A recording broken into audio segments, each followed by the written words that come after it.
शंकर के शिवलिंग को बनाने के लिए मिट्टी कहाँ की होना चाहिए, किस जगह पर बनाना चाहिए, मिट्टी में कैसा जल मिलाना चाहिए।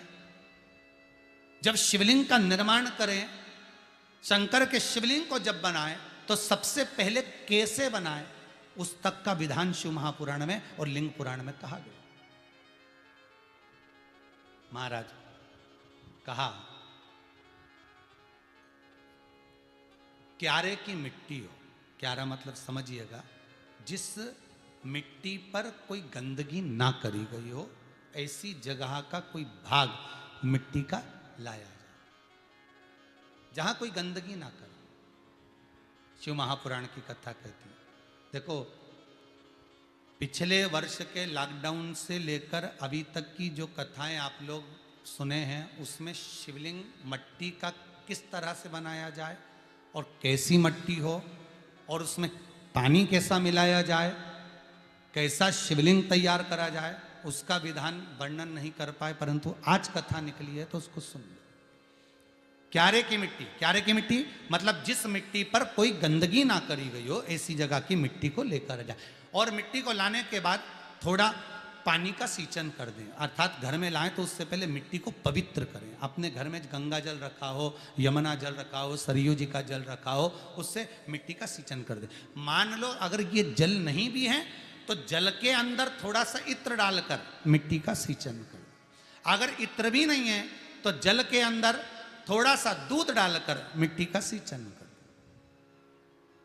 दूध भी नहीं है तो एक बेलपत्री जल के अंदर डालकर उस पानी का सींचन करें। बेलपत्र भी नहीं है, पीपल का पत्ता डालकर उसका सींचन कर दें। पर मिट्टी पर घर में लाते से ही, ये नहीं कि मिट्टी आज लाए और तुमको शिवलिंग कल बनाना है, तो मिट्टी अगर एक दिन पहले लाए हो, 2 दिन पहले लाए हो, 4 दिन पहले लाए हो, तो उसी दिन जल का सींचन होना चाहिए। ये नहीं कि जिस दिन बनाएंगे उस दिन सींचन होगा।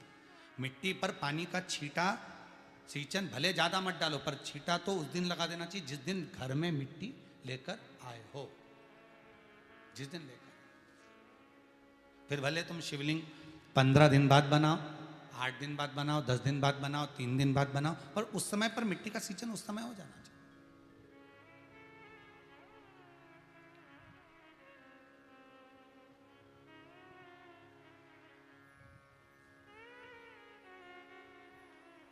फिर कहा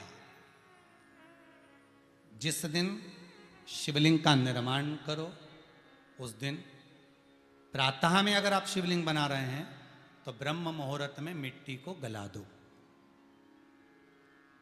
किस पानी से गलाना है उसका भी प्रमाण, उसका भी शास्त्र वर्णन करा। किस जल से गलाया जाए, शिव महापुराण की कथा कहती है अगर आपको आज शिवलिंग का निर्माण करना है, शाम को आप शिवलिंग का निर्माण कर रहे हो, तो अपने पानी का जो मटका होता है, हंडा होता है, रसोई घर में जहां पानी भर कर रखते हो, उसके नजदीक में एक कलश जिसमें अलग से ताजा जल भरा जाए और उस पर प्लेट ढकी हो और उस पर एक चावल का दाना रखा हो, उस जल को लेकर आओ।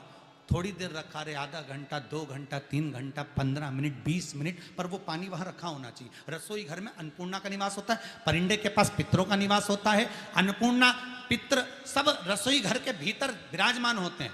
शास्त्र कहता है 33 कोटि देवता एक समय के लिए, एक क्षण के लिए हमारे रसोई घर में प्रवेश करते हैं। इसलिए रसोई घर को तुम पूरे घर को स्वच्छ रखो ना रखो, पूरे घर को तुम साफ रखो ना रखो, पर रसोई घर एकदम क्लीन होना चाहिए, साफ होना चाहिए, स्वच्छ होना चाहिए। आज के ज़माने में तो खैर गया, पर पहले जब मट्टी के चूल्हे होते थे, जब चूल्हा बंद होता था तो उसको गीला कर कर, गोबर को या पानी में उसको गीला कर कर, एक कपड़े को गीला कर कर पूरे चौके को, रसोई घर को पोंछा जाता था। मिट्टी का होता था वो, तो भी उसको पोता लगाते थे, पोंछते थे।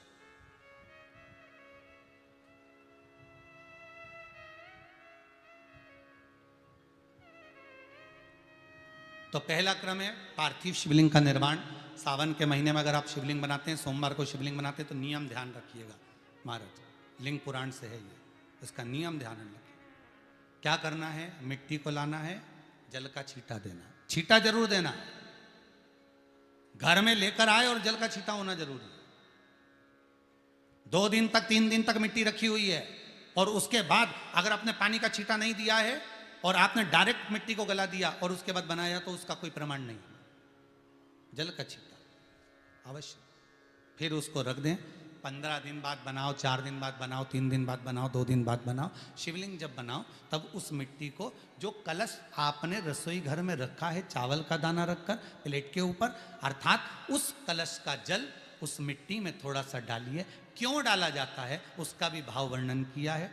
अब भविष्य पुराण, स्कंद पुराण और अग्नि पुराण, इन तीनों से ले लिया गया। वर्णन किया गया, जब उस कलश का जल हम डालते हैं तो उस कलश में पितरों का भाव आ जाता है, अन्नपूर्णा का भाव आ जाता है, घर में लक्ष्मी का भाव आ जाता है, संपदा का भाव आ जाता है। पूरे 24 घंटे के अंदर एक क्षण के लिए रसोई घर में 33 कोटि देवता आते हैं, तो वो देवता का सारा भाव उस कलश के अंदर आ जाता है। और वो जल जब हम उस मिट्टी में मिलाते हैं तो गंगा, यमुना, सरयू, सरस्वती, ये 33 कोटि देवता में, तो इन सब का आनंद उस जल में आ जाता है। और वो जल जब हम मिट्टी में मिलाते हैं तो मिट्टी पवित्र हो जाती है, स्वयं कैलाश अधिपति को स्वीकार करने के लायक हो जाती है, निर्मित करने के लायक हो जाती है।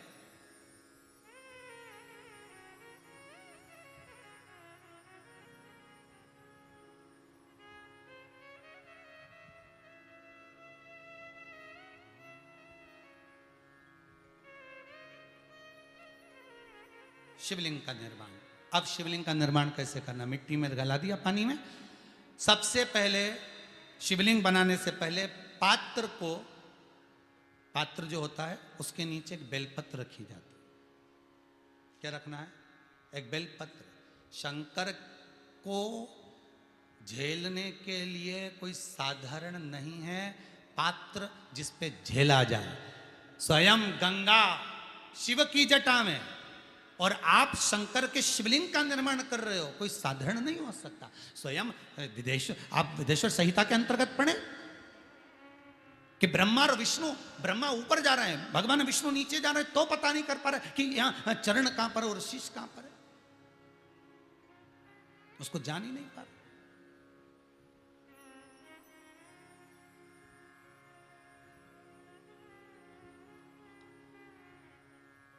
बस एक बेलपत्र,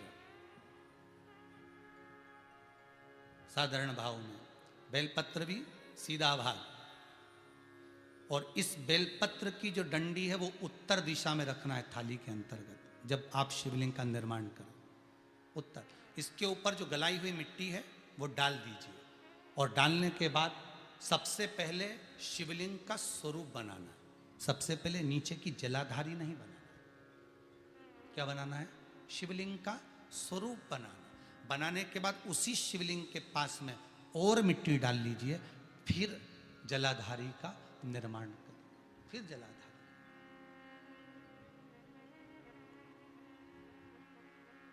शिवलिंग जलाधारी निर्मित हो गई। शंकर जी का संपूर्ण परिवार शिवलिंग में रहता है, आपको पहले भी कहा। भगवान भूत अधिपति भूतेश्वर, भगवान शिव का संपूर्ण परिवार शिवलिंग में, पहले भी कथा में कहा, आज फिर आपको वर्णन कर देते हैं। जैसे ये जलाधारी है गोल, ये चरण है, ये शिवलिंग है। ये जो गोल भाग है जहां पर भगवान शंकर का शिवलिंग रखा है, ये पार्वती जी का हस्त कमल है। जहां से पानी नीचे गिर रहा है, इसके राइट भाग में श्री गणेश जी का स्थान, लेफ्ट भाग में श्री कार्तिकेय जी का स्थान। बीच में जो एक मोटी सी लाइन होती है जलाधारी में है, वो पार्वती जी के सुंदर पुत्री अशोक सुंदरी का स्थान। शंकर जी के ऊपर जो तिकोनी रखी रहती है, उसके ऊपर से जो जल बूंद बूंद नीचे गिरता है, ये जो पानी बूंद बूंद नीचे गिरता है, या आप कलश से जल चढ़ाते हो या आप श्रृंगी से जल चढ़ाते हो, तो ये जो पानी गिर रहा है, ये शंकर भगवान की 5 पुत्रियां, जया, विषहरा, शामरी बारी, दोतली और देव, ये शंकर जी की 5 बेटी, 5 पुत्री। कार्तिकेय भी है, गणेश भी हैं, अशोक सुंदरी भी है, शंकर जी की 5 बेटियां भी हैं, शंकर भी है और पार्वती भी। अर्थात शिव जी के परिवार में आपको गणेश जी की पूजन अलग करने जाने की जरूरत नहीं पड़ेगी, शंकर के परिवार में पार्वती जी की पूजन अलग करने जाने की जरूरत नहीं पड़ेगी, कार्तिकेय की पूजन अलग जाकर करने की जरूरत नहीं है। शंकर का परिवार शंकर के शिवलिंग के साथ में उस जलाधारी में संपूर्ण परिवार शंकर का विराजमान है, संपूर्ण परिवार, कुछ भी नहीं, संपूर्ण और पूरा परिवार है महाराज। फिर वही बात आई, ध्यान दीजिएगा, जिस व्यक्ति को नींद ना आवे, रात्रि को सोते समय टेबलेट खाने की जरूरत नहीं, शंकर भगवान की 5 पुत्रियों का नाम लीजिए। जया, हाथ में जल लो, पलंग पर बैठो, जल हाथ में लिया, जया आचमन कर लो, विषहरा आचमन कर लो, शामली बारी आचमन कर लो, दौतली आचमन कर लो और देव आचमन कर लो। ये शंकर की जो 5 पुत्रियां हैं, ये ऐसी पुत्रियां हैं जो निंद्रा देवी को लेकर आती हैं और हमें विश्राम का आनंद सुख प्रदान करती हैं, हमारे नयनों पर विराजमान रहती।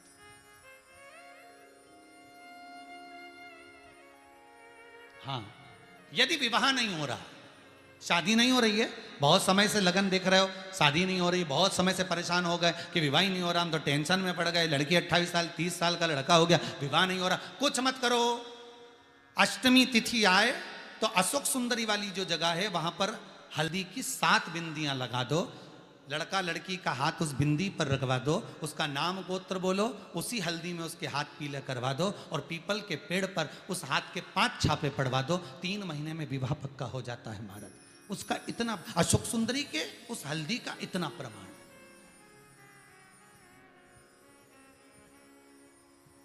3 माह के अंतर्गत विवाह नक्की हो गया। इतना इतना प्रमाण है महाराज। भगवान शिव की आराधना का कोई साधारण फल है महाराज।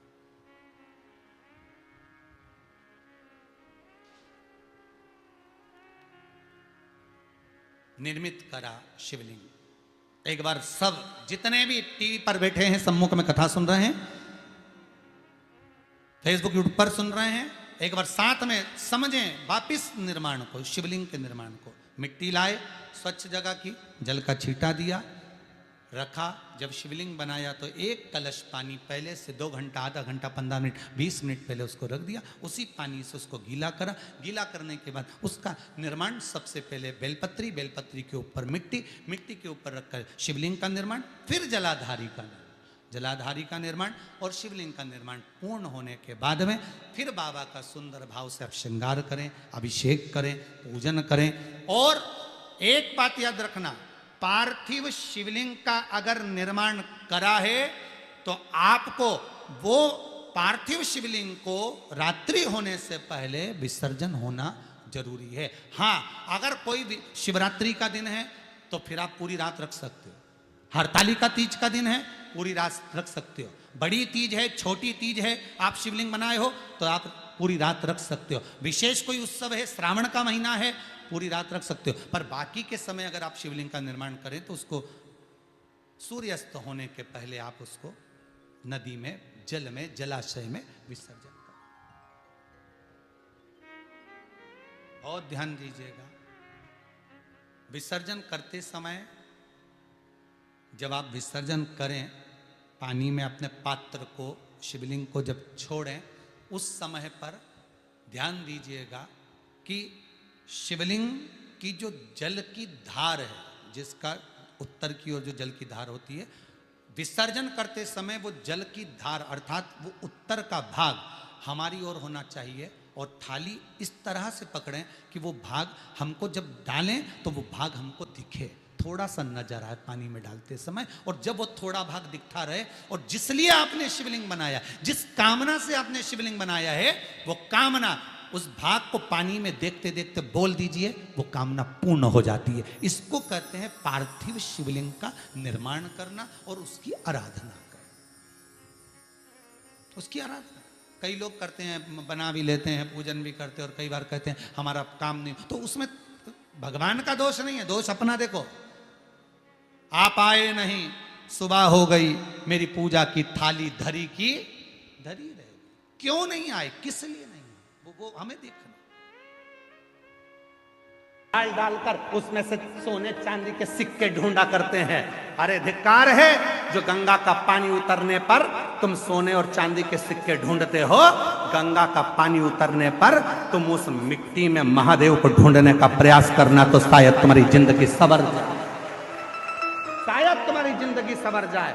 शिव महापुराण की कथा कहती है, जिस तालाब का जल कम होता है, जिस कुएं का जल कम होता है, जिस नदी का जल कम होता है, जिस सरोवर का जल कम होता है, वहां की मिट्टी को लाकर जब पार्थिव लिंग का निर्माण कर कर पूजन किया जाता है, तो उस नदी का जल स्तर जितना बड़ा होता है, उस नदी में जितना पानी पहले भरा होता है, उतना भंडार भोलेनाथ उसके घर में भरना चालू कर देते हैं। ये हमारा शास्त्र प्रमाण है। शिव को बनाने के लिए उसमें से मिट्टी ढूंढो, और तुम क्या ढूंढ रहे हो? चुंबक डाल के पैसा, चुंबक डाल के सिक्का, और लगे कितने हाथ में? 100, 200, 500, 1000, 2000, 1 लाख, 1.5 लाख रुपए हाथ में लगे होंगे। इससे ज्यादा क्या लगेंगे? 2 लाख लगे होंगे, इससे ज्यादा क्या लगेंगे? पर यदि उसमें से जब नदी का स्तर नीचे जा रहा था, कुएं का पानी कम हो रहा था, तालाब का पानी कम हो रहा था, जलाशय का पानी कम हो रहा था, उस समय पर वहां की मिट्टी को लाकर पार्थिव का निर्माण करते, शिवलिंग बनाकर उसकी पूजन कर कर विसर्जन कर देते, तो नदी पूर्व में जितनी भरी हुई थी उतना भंडार मेरा भोलेनाथ तेरे घर का भर देते। ये हमारा शास्त्र का। एक बार हमने ये कथा पहले कही है, तो किसी ने पूछा, क्यों गुरुजी, उस मिट्टी में ऐसा क्या हो जाता है कि भगवान शंकर जितना उस नदी में पानी भराता है उतना भगवान उसका घर का भंडार भर देता है, उस नदी में ऐसा क्या हो जाता है, उसकी मिट्टी में ऐसा क्या हो जाता है? तो शिव महापुराण की कथा में आता है, कृष्णेश्वर महादेव की कथा। 12 ज्योतिर्लिंग में से 12वां ज्योतिर्लिंग सुधर्म नाम के ब्राह्मण की 2 धर्म पत्नी थी, भूष्मा और सुदेहा।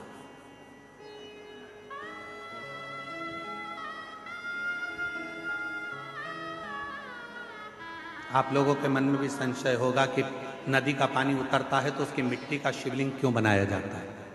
उसका फल क्यों इतना कि भगवान का भंडार भर देता है? नदी, तालाब, बावड़ी, कुआं का पानी कम होता है तो उसकी मिट्टी को निकालकर उसका शिवलिंग बनाकर पूजन करने का फल क्या होता है? तो सुनो कृष्णेश्वर महादेव की कथा। सुधर्म नाम के ब्राह्मण की 2 धर्म पत्नियां थी, सुदेहा, भूष्मा, 2। सुदेहा के घर में संतान नहीं है और भूष्मा के घर में एक बेटे ने जन्म लिया। बेटे ने जन्म लिया तो सुदेहा का मुख उतर गया, मेरे गर्भ से औलाद नहीं हुई, और भूष्मा को औलाद हो गई।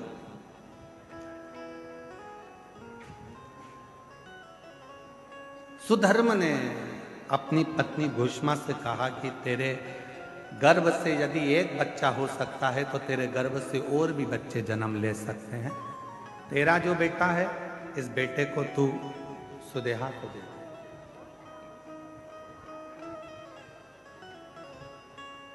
इस बेटे को तू सुदेहा को दे दे।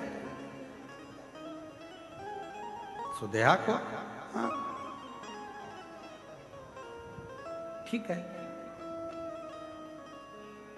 उत्सव रखा बड़ा भारी, और भूष्मा ने अपने बेटे को सुदेहा की गोद में दे दिया। अब भूष्मा का बेटा नहीं, अब सुदेहा का बेटा।